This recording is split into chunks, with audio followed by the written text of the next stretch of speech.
दोस्तों नमस्कार। इस वीडियो में बात करेंगे यूपीपीएससी की आने वाली एक बड़ी भर्ती के बारे में, समीक्षा अधिकारी, सहायक समीक्षा अधिकारी के बारे में। ये पद काफ़ी महत्व का पद है और बहुत ज़्यादा लोग इंतज़ार करते हैं इसका, खासकर हिंदी माध्यम के छात्र, क्योंकि पूरी परीक्षा हिंदी में ही होती है और हिंदी को ही यहाँ पर वेटेज दिया जाता है। हिंदी में सब कुछ होता है, ऐसे तक आपको हिंदी में लिखना होता है और हिंदी की बड़ी भूमिका रहती है आपका सिलेक्शन कराने में। लेकिन ऐसा बिल्कुल नहीं है कि इंग्लिश मीडियम वालों के लिए ये बिल्कुल दूर है, पहुंच से दूर है। बहुत आसानी से, चूँकि इस प्लेटफॉर्म का प्रतिवर्ष का अनुभव है, बहुत सारे छात्र हमारे इंग्लिश मीडियम वाले भी सिलेक्ट हुए हैं। कुछ ने तो यूट्यूब चैनल भी ओपन कर लिया है। हमारे कई सफल छात्र, प्यारे छात्र इसमें यूट्यूब चैनल्स पे पढ़ा रहे हैं, अपना अपना यूट्यूब चैनल खोल के। बिल्कुल प्रतिभा थी, तभी उनका सिलेक्शन हुआ है। उसमें कुछ हमारा भी, इस प्लेटफॉर्म का भी योगदान रहा। वो जुड़े रहे, जो कहा गया उन्होंने किया, जो करवाया गया बहुत सीरियस हो करके उन्होंने, गंभीर हो करके उन सब चीज़ों को फॉलो किया।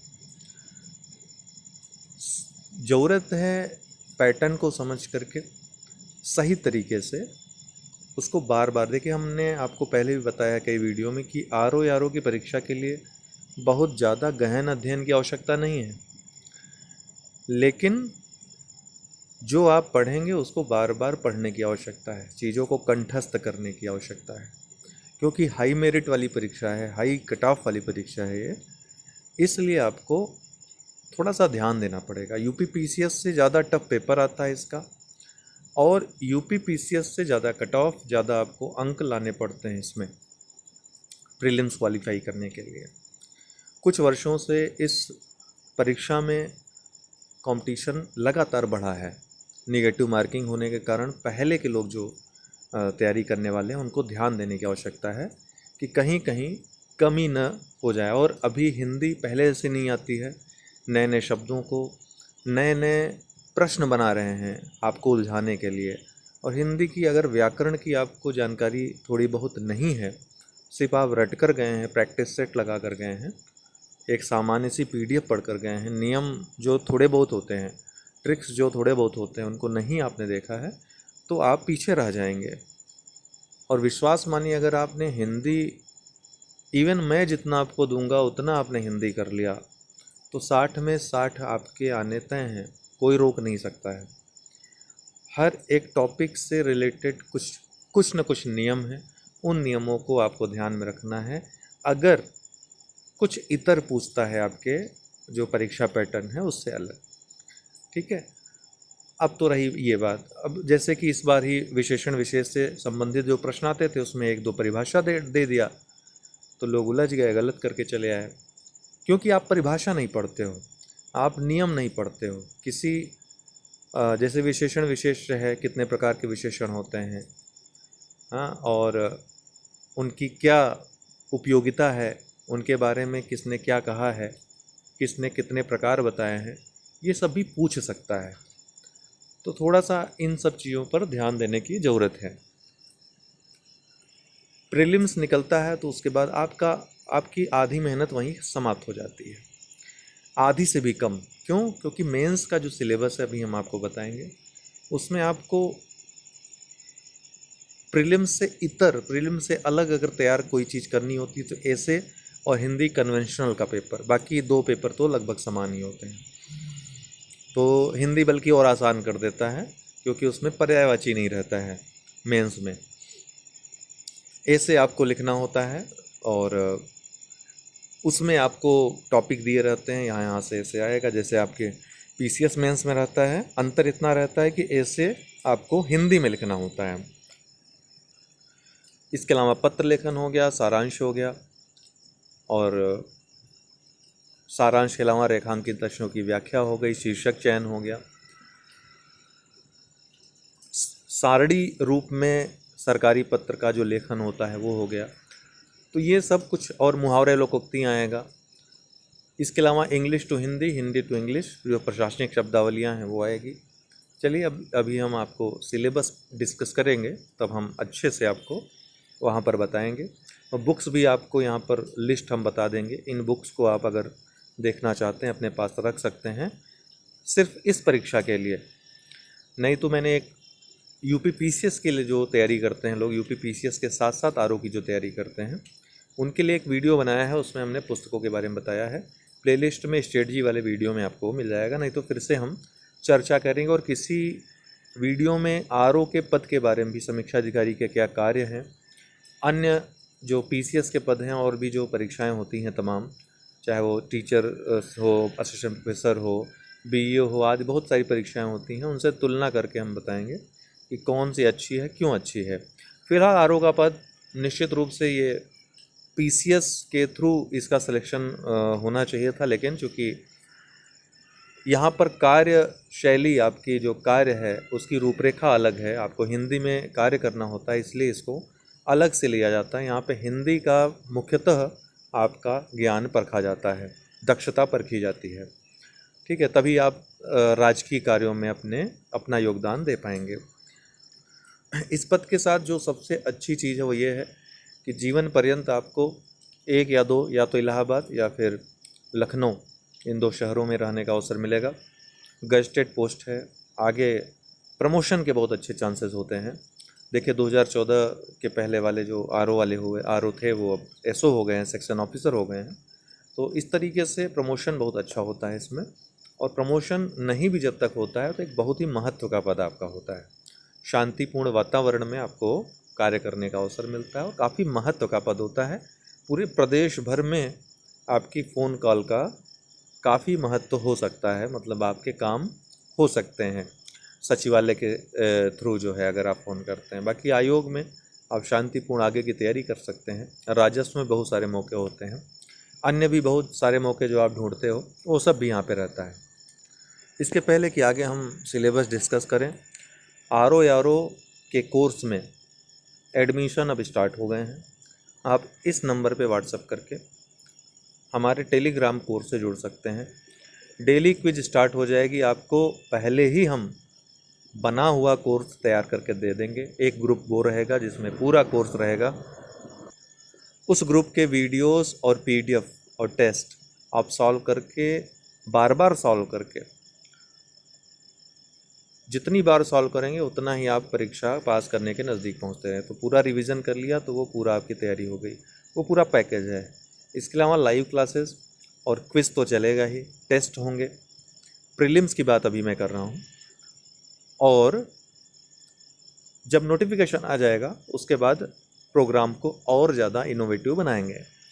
तो अभी चूँकि नोटिफिकेशन आया नहीं है, अभी समय है आने में, अगस्त चल रहा है, अगस्त लास्ट है और नोटिफिकेशन आने की संभावना दिसंबर या फिर जनवरी में है। प्रोसेस है, उसमें समय लगेगा, कितना भी कोई बोल ले, लेकिन दिसंबर या फिर जनवरी में ये आपका नोटिफिकेशन आएगा। उसके पहले बहुत सारे काम हैं वो होने हैं, ठीक है, तो आप इस बात को ध्यान रखिएगा। उसके बाद आपको 4-5 महीने का अवसर मिलेगा, तो समय काफ़ी है लेकिन कम भी है अगर आप अभी से नहीं जागरूक होते हैं। इस परीक्षा को सबसे अच्छी बात इस बार की ये रहेगी कि बहुत लंबे समय के बाद वैकेंसी बहुत ज़्यादा आएगी, कम से कम 300 से ज़्यादा वैकेंसी तो रहेगी आरओ की केवल। उससे ज़्यादा रह सकती है, संभावनाएं बहुत है, लेकिन मिनिमम की बात मैं करूँगा। मैक्सिमम अब गवर्नमेंट है और आयोग है, कितना निकालेंगे। पद बहुत ज़्यादा खाली हो रहे हैं और 300 तो मिनिमम आरओ भर्ती होंगे ही होंगे, काम ही नहीं चलेगा इतने नहीं भर्ती करेंगे तो। प्रमोशन हो गया है मैक्सिमम लोगों का। और एआरओ की भी काफ़ी अच्छी वैकेंसी रहेगी क्योंकि बहुत सारे एआरओ आरओ हो जाएंगे। तो एआरओ में टाइपिंग है, सबसे मुख्य बात है कि हिंदी टाइपिंग है। अगर हिंदी टाइपिंग आप कर रहे हो, अच्छे से कर लिया, बहुत आसान है सिलेक्शन। और अभी तो ओ लेवल के अलावा बीटेक, बीएससी, बीसीए, एमसीए जैसे पहले मांगता था, अभी 2017 से बंद था ये, 2017-16 में नहीं माना, फिर से अब 2021 में भी, अभी तो आया नहीं नोटिफिकेशन, तभी पता चलेगा, लेकिन 2022 से तो तय है कि हायर डिग्री वाले भी मान्य होंगे। 1 वर्ष तक कंप्यूटर का कोई भी कोर्स है वो मान्य होगा, तो वो सभी एलिजिबल हैं। एआरओ की कट ऑफ कम जाती है आरओ की तुलना में, लेकिन अब जैसे कि कंपटीशन हर जगह बढ़ रहा है, तो इसमें भी ऐसा नहीं कि पहले की तरह रहेगा, बढ़ेगा। तो अंतर कम हो सकता है, लेकिन रहेगा कम ही। आर ओ से जो है कम ही मेरिट जाएगी ARO की। तो ARO की संपूर्ण तैयारी करने के लिए मुख्य परीक्षा में डेली आंसर राइटिंग, निबंध, हिंदी की, कन्वेंशनल की, और भी जो भी आपका सिलेबस है उसकी पूरी क्लासेस आपको कराई जाती हैं। तो प्रीलिम्स मुख्य परीक्षा में एक साथ भी आप इनरोल हो सकते हैं इस नंबर पे व्हाट्सअप करके, ठीक है। और बहुत जल्द डेट भी हम आपको बता देंगे कि कब से ये प्रोग्राम स्टार्ट होंगे। अभी आपको जो 2 ग्रुप हमने बताए, क्विज वाला ग्रुप और जो कंप्लीट ग्रुप है, उसमें ऐड कर दिया जाएगा। क्विज डेली अवश्य आप जो है उसको दें, अटेंड करें। वहाँ से काफ़ी कुछ आपका कॉन्फिडेंस डेवलप होगा। और जो रिवीजन वाला मैंने ग्रुप बनाया है, उस ग्रुप से आपको सारी चीज़ें, हिंदी हो या फिर आपका GS हो, ठीक है, करंट अफेयर्स भी, परीक्षा खबरी भी स्टार्ट हो जाएगी। परीक्षा खबरी को कल से आप लोग डेली फॉलो करेंगे, कल से आना शुरू हो जाएगा करंट अफेयर्स। वहाँ से बाहर कुछ नहीं आएगा, आप डेली फॉलो करिए। इसके बाद रामायण वीडियो आएगा, बस इतना ही करना है आपको। परीक्षा खबरी, रामायण वीडियो, करंट अफेयर्स के लिए फॉलो कर लिया तो कुछ और करने की आवश्यकता आपको नहीं रहेगी। डेली जो करंट अफेयर्स हम आपको प्रोवाइड करवाएंगे, उसका PDF भी नीचे डिस्क्रिप्शन बॉक्स में लिंक है टेलीग्राम ग्रुप का, उसमें प्रोवाइड करवा देंगे, तो वहाँ से आप लोग प्राप्त कर सकते हैं। सिर्फ इस परीक्षा के लिए, ARO के लिए अगर आप तैयारी करना चाहते हैं तो ये बुक की लिस्ट है, इसको आप ले लीजिए। इतिहास के लिए तीनों की SK पांडे, भूगोल के लिए महेश बर्नवाल, अर्थव्यवस्था के लिए लूसेंट पर्याप्त है। इसके अलावा बजट, आर्थिक समीक्षा जो करंट अफेयर्स का टॉपिक आता है, विज्ञान लूसेंट का पर्याप्त है। राज्य व्यवस्था व संविधान परीक्षा मंथन ले लीजिए, बहुत अच्छी किताब है। पर्यावरण के लिए परीक्षावाड़ी ले लीजिए की जो बुक है। इंग्लिश वाले शंकर IAS ले सकते हैं। जनसंख्या व नगरीकरण परीक्षावाड़ी की जो आई है वो ले लीजिए। UP स्पेशल घटना चक्र की ले लीजिए। Current affairs, Hindi, solve paper और टेस्ट, ये आपको मार्केट में उपलब्ध हो जाएगा। तमाम जो पब्लिकेशंस हैं, आप हमसे भी इसको ले सकते हैं। करंट अफेयर्स के लिए और कुछ करने की आवश्यकता नहीं तो बहुत सारी मैगजीन्स हैं, कोई भी आप जो पसंद हो ले सकते हैं चाहे तो। नहीं तो डेली करंट अफेयर्स फॉलो करते हैं कल से परीक्षा खबरी, तो वो बहुत रहेगा आपके लिए। एक बात ध्यान देना है कि आपको अच्छा, हिंदी के लिए जो लोग सोच रहे हैं कि क्या लें, तो हिंदी के लिए आप लोग हमारी जो बुकलेट है, अगर केवल बुक लेना चाहते हैं तो बुकलेट ले सकते हैं, जो दिया है नंबर, उस नंबर पर संपर्क करके। और ये जो सॉल्व पेपर है, इसको आप सिर्फ ARO का ही नहीं, UP PCS की जो तमाम परीक्षाएं हैं, जो भी सॉल्व पेपर है उसको ले लें। ज़्यादा बेटर रहेगा कि जो पूर्वावलोकन आती है, मैक्सिमम लोग वो लेते हैं, वो ले सकते हैं आप। धीरे धीरे उसको सॉल्व करते रहें। मुख्य परीक्षा के लिए चूँकि प्रैक्टिस ज़्यादा है उसमें और टेक्निकल चीज़ें बहुत ज़्यादा रहती हैं, जो मार्केट में बुक्स हैं उनका नाम मैं इसलिए नहीं बता रहा हूँ आपको क्योंकि मैक्सिमम चीज़ें गलत दी हुई हैं उसमें या फिर अव्यवस्थित हैं। नंबर गेन करना है तो आपको व्यवस्थित चीज़ें पढ़नी होंगी, जो जैसा आयोग मॉडल जैसा है उसका, तो उसमें ज़रूर आप लोग मुख्य परीक्षा अभी नहीं तो प्रीलिम्स के बाद जुड़ जाइएगा। अभी जुड़ते हैं तो अभी से सारी चीज़ें आपको मिलनी शुरू हो जाएंगी। सिलेबस की बात करें तो जो प्रीलिम्स और मुख्य परीक्षा 2 ही स्टेज हैं, यहाँ पे इंटरव्यू होता नहीं है आपका। टाइपिंग वालों का जो ARO वाले हैं उनका टाइपिंग होगा, ARO में टाइपिंग नहीं होती है। तो यहाँ पर GS सामान्य अध्ययन में वो सारी चीज़ें आती हैं जो PCS में आप पढ़ते हैं, ठीक है। लेवल लगभग सेम रहता है या फिर PCS से थोड़ा टफ ही बनता है जब भी ARO का पेपर बनता है। तो 140 अंकों का ये होता है जो पेपर GS का होता है, समय 2 घंटे रहते हैं। और दूसरा जो पेपर होता है सामान्य हिंदी का होता है, ये 60 अंकों का होता है, 60 प्रश्न आते हैं और 6 इसमें कुल खंड हैं, विलोम, वाक्य एवं वर्तनी शुद्धि, अनेक शब्दों के लिए एक शब्द, तत्सम एवं तद्भव, विशेष और विशेषण, पर्यायवाची शब्द, सब में 10-10 प्रश्न आते हैं और एक एक अंक का एक प्रश्न होता है। ये कुल जो परीक्षा होती है 200 अंकों की आपकी होती है। तो आपको ऐसा लग रहा होगा बहुत आसान है, देखने से आसान लग सकता है, या प्रीवियस ईयर पेपर आप सॉल्व करें तो भी आसान लग सकता है, लेकिन अब परीक्षा उतनी आसान नहीं रही गई है। उसका कई कारण है जो मैंने आपको शुरुआत में ही डिस्कस किया। कॉम्पिटिशन बढ़ गया है और 1/3 निगेटिव मार्किंग हो गई है। प्रश्न जो है हिंदी में अब पहले की तरह नहीं बन रहे हैं, नए प्रश्न बनाए जा रहे हैं। तो थोड़ी सी अगर आप ट्रिक नहीं यूज़ करोगे, नियम कानून नहीं पढ़ोगे, तो गलत हो सकता है। और एक दो तीन प्रश्न भी अगर गलत होते हैं हिंदी में तो आपका नुकसान काफ़ी हो जाता है, क्योंकि 60 में 60 अंक लाने योग्य वो पेपर होता है। हालांकि कुछ प्रश्न गलत भी हो जाते हैं आयोग की तरफ से, तो उसको हम अपवाद में रखेंगे। अब यहीं पर मैं आपको बता देना चाहता हूँ कि आपको टारगेट कितना करना है, मतलब कितनी कट ऑफ जा सकती है। तो पिछला 2016 और 17 देखने के बाद और अब पदों की संख्या जिस तरीके से आने वाली है सबको देखने के बाद आप ये मान चलिए कि आपको 130 तक मार्क ले आने हैं। 130 कम से कम लाने हैं सेफ होने के लिए, और इससे ऊपर जितना आप बढ़ा सकें, 140 150। बहुत सारे छात्र हमारे ग्रुप के काफ़ी छात्रों ने पिछली बार 140 प्लस बहुत सारे लोगों का था, तो एकदम कंफर्म हो के बहुत पहले ही उन्होंने मेंस की तैयारी शुरू कर दी थी। तो इस तरह की तैयारी रहेगी, चूँकि मैंने आपको फिर से कह रहा हूँ कि आरओ के लिए पढ़ना कम है, गढ़ना ज़्यादा है, बार बार रिवीजन ज़्यादा करना है, ठीक है, और सही मैटर होना बहुत ज़रूरी है उसके लिए। मुख्य परीक्षा के लिए पाठ्यक्रम, अगर मुख्य परीक्षा की बात करें, और अच्छा रहेगा कि आप अभी से मुख्य परीक्षा की तैयारी करें। कम से कम 6-7 टॉपिक्स पे आपको इतनी पकड़ हो जाए कि कुछ भी ऐसे पूछे और आप आराम से लिख दो, ठीक है। तो उसकी प्रैक्टिस खासकर ऐसे लिखना इतना आसान नहीं होता आरओ के परिप्रेक्ष्य में देखें, क्योंकि यहाँ पर व्याकरणीय दृष्टि से आपको बहुत सही लिखना पड़ता है, नहीं तो नंबर बहुत काटे जाते हैं। तो यहाँ पे क्षम्य नहीं है कोई भी गलती। पीसीएस में क्षम्य है, अन्य परीक्षाओं में क्षम्य है, लेकिन आरओ में क्षम्य नहीं है। यहाँ पे आप गलतियाँ, व्याकरणीय गलतियाँ, त्रुटियाँ जो हैं आपको करने की अनुमति नहीं है। करते हैं तो नंबर काफ़ी कट जाते हैं आपके। इसलिए प्रैक्टिस पे सब निर्भर है मुख्य परीक्षा के लिए। तो मुख्य परीक्षा में जैसा कि बताया, सामान्य अध्ययन का जो पेपर होगा ऑब्जेक्टिव, जैसा कि प्रीलिम्स था 120 अंकों का यहाँ होगा, वहाँ 140 का होता था। सामान्य हिंदी आलेखन जो आपका परंपरागत प्रश्न होता है, परंपरागत टाइप का यहाँ लिखना होता है आपको, तो ये आपका 100 अंकों का होगा।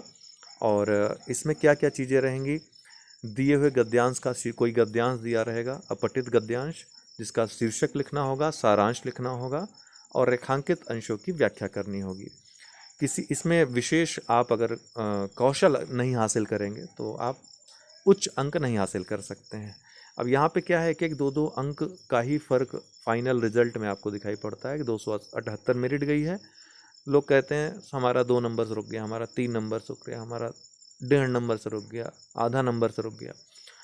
तो बहुत ज़्यादा फ़र्क पड़ता है इन सब चीज़ों का, इस बात को नोट करिएगा। ये मत सोचिएगा चलो 21 अंक का है तो हमको कि उसको 18 मिला तो हमको कम से कम 16-17 तो मिल ही जाएगा। ये सोचिए कि नुकसान 1 नंबर का हो गया, ठीक है ना। और जो ये सोच कर तैयारी करता है वो अंततः आरओ में सफल होता है। सूक्ष्म यहाँ पर दृष्टि आपको डालना आवश्यक है, किसी भी चीज़ को नज़रअंदाज नहीं कर सकते हैं। किसी दिए हुए सरकारी पत्र का सारणी रूप सरल तो होता है, लेकिन ये भी ट्रिकी होता है, यहाँ भी कुछ बातों का ध्यान रखना होता है। 15 अंकों का पत्राचार जो पत्र लेखन है, उसमें 9 पत्र कुल होते हैं, शासकीय, अर्धशासकीय, कार्यालय आदेश, ज्ञाप और परिपत्र, विज्ञप्ति, टिप्पण, प्रतिवेदन और अनुस्मारक। इनमें से आपको 3 लिखने होते हैं, 3 आते हैं, 3 प्रश्न आएंगे और 8-8 नंबर के ये होंगे। 24 अंक का ये प्रश्न पत्र होगा, ठीक है। इसमें भी आपको प्रारूप, सही प्रारूप आना चाहिए, कहाँ कॉमा लगाना है, कहाँ क्या लिखना है, कहाँ किस शब्दावली का प्रयोग करना है। जो प्रशासनिक शब्दावली आप पढ़ोगे उसका यहाँ पर किस तरह से यूज करना है, इन सब चीज़ों को ध्यान रखना है। सामान्य लैंग्वेज जो है वो नहीं चलेगी, सामान्य भाषा शैली नहीं चलेगी यहाँ पे। पारिभाषिक शब्दावली, यहाँ पे अंग्रेजी से हिंदी, हिंदी से अंग्रेजी, जो प्रशासनिक शब्दावलियाँ हैं, वाणिज्यिक शब्दावलियाँ हैं, उनसे 10-10 अंकों के सवाल आएंगे। आपको मीनिंग लिखनी होगी यहाँ पर। मुहावरे, लोकोक्तियाँ 5 आएंगे, इस 2-2 अंकों के होंगे, और 10 अर्थ सही सही लिख देंगे तो आपको पूरे अंक यहाँ पे मिल जाएंगे। और अंततः कंप्यूटर ज्ञान पे, कंप्यूटर जो बेसिक कंप्यूटर होता है CCC लेवल का, उसका प्रश्न आएगा 10 अंकों का, ये भी होगा। फिर हिंदी ऑब्जेक्टिव का पेपर होगा, यहाँ पे 6-6 प्रश्न पूछे जाएंगे, 5 सेक्शन होंगे और 6×5 30 प्रश्न होगा। एक एक प्रश्न जो है 2-2 अंकों का होगा और पूरा 60 अंकों का ये पेपर होगा। विलोम, इसमें मात्र जो आपने प्रीलिम्स में देखा उसमें पर्यायवाची को हटा देंगे तो बाकी सब सिलेबस सेम रहता है, पेपर का स्तर भी लगभग लगभग वही रहता है। अंततः 3 आपको निबंध लिखने होते हैं, 40-40 अंकों के होते हैं। हिंदी में निबंध लिखना होता है ये। और जो पहला होगा उसमें 3 खंड होंगे, साहित्य और संस्कृति, सामाजिक क्षेत्र, राजनीतिक क्षेत्र, इनमें से एक भी लिखना होगा। दूसरे में भी 3 निबंध आएंगे, एक विज्ञान पर्यावरण प्रौद्योगिकी से, दूसरा आर्थिक क्षेत्र, तीसरा कृषि एवं व्यापार से। एक निबंध इसमें लिखना होगा और तीसरा निबंध आपको इन 3 टॉपिक्स में एक टॉपिक पे लिखना होगा, राष्ट्रीय एवं अंतर्राष्ट्रीय घटनाक्रम, प्राकृतिक आपदाएं और राष्ट्रीय विकास योजनाओं पर। ठीक है, तो अभी से आपको व्यापक रणनीति बनानी होगी। एक काम जरूर करिएगा, पीसीएस दे रहे हो या कोई परीक्षा दे रहे हो, एडिटोरियल न्यूज़पेपर का पढ़ना स्टार्ट कर दीजिए। बहुत अच्छा निबंध लिख कर आएंगे, बहुत अच्छे अच्छे थॉट्स आपको वहाँ रहेंगे और आपके माइंड में कहीं ना कहीं वो स्टोर रहेंगे। जब आप निबंध लिखोगे तब आपको याद आएगा कि हाँ, ये घटना, ये चीज़, ये तर्क हमने वहाँ पर पढ़ा था। कभी कभी होता है कि एक एक वाक्य जो है एग्जामिनर को बहुत प्रभावित करता है। ठीक, तो ये आपका पूरा जो मेंस होगा 400 अंकों का होगा। और इन 400 अंकों में आपने अगर ध्यान दे दिया चीज़ों पे, अब देखिए यहाँ पर जो ये 40 अंकों का है ना, ये जो है 40 अंकों का, जो इन 40 अंकों में आप आराम से 30-35 पा सकते हो। 35 तो पा ही सकते हो कम से कम। तो 35 अगर पा गए तो फिर आपकी मेहनत बहुत कम हो जाती है। फिर अन्य में एक बात का ध्यान रखना है आपको कि यहाँ भी कट ऑफ पे अगर हम चर्चा करें तो जब से निगेटिव मार्किंग हुई है जीएस में, सामान्य अध्ययन में, तो 2016 में जो कट ऑफ गई थी 254 के आसपास गई थी, 255। 2016 का जो हुआ था, अभी हाल ही में एग्ज़ाम हुआ था। 2017 में भी जो मेरिट गई थी, लेकिन 2017 में नेगेटिव मार्किंग नहीं थी तो उसकी मेरिट ज़्यादा गई थी। 2016 में नेगेटिव मार्किंग थी, उसकी मेरिट कम गई थी, 255 गई थी। तो नेगेटिव मार्किंग को ध्यान में रखते हुए और सीटों की संख्या देखते हुए ये मान के चलिए कि यहाँ पर 255 में तो सिलेक्शन श्योर है। टारगेट आपको करके चलना है कि जीएस में अधिकतम अंक आप प्राप्त कर सकें, लेकिन ये भी देखना है कि सावधानी पूर्ण करना है ताकि निगेटिव होकर के आपके अंक कम ना हो जाएं। यहाँ पर एक एक अंक की प्रतियोगिता है इस परीक्षा में, इस बात को आप ध्यान रखिएगा। इतनी ज़्यादा पद आ रहे हैं हर साल, नए नए ग्रेजुएट जो छात्र हैं, नए नए योग्य छात्र परीक्षा में बैठ रहे हैं, बेहतर तैयारी के साथ बैठ रहे हैं, उनके साथ आपका कंपटीशन है, इसलिए किसी भी तरह से आप हल्के में नहीं ले सकते चीज़ों को। बाकी आप ये व्हाट्सअप नंबर दिया हुआ है हमारा, कांटेक्ट करके व्हाट्सअप पे पूछ के आप ग्रुप ज्वाइन कर लें। और बहुत जल्द ये क्विज प्रोग्राम तो स्टार्ट हो जाएगा अभी आपके एडमिशन लेते ही। और किस दिन से स्टार्ट, किस डेट से स्टार्ट होगा, मैंने आपको बताया कि टेलीग्राम ग्रुप पे भी मैं घोषित कर दूंगा और जो आपको डिटेल्स मिलेगी उसमें भी रहेगा।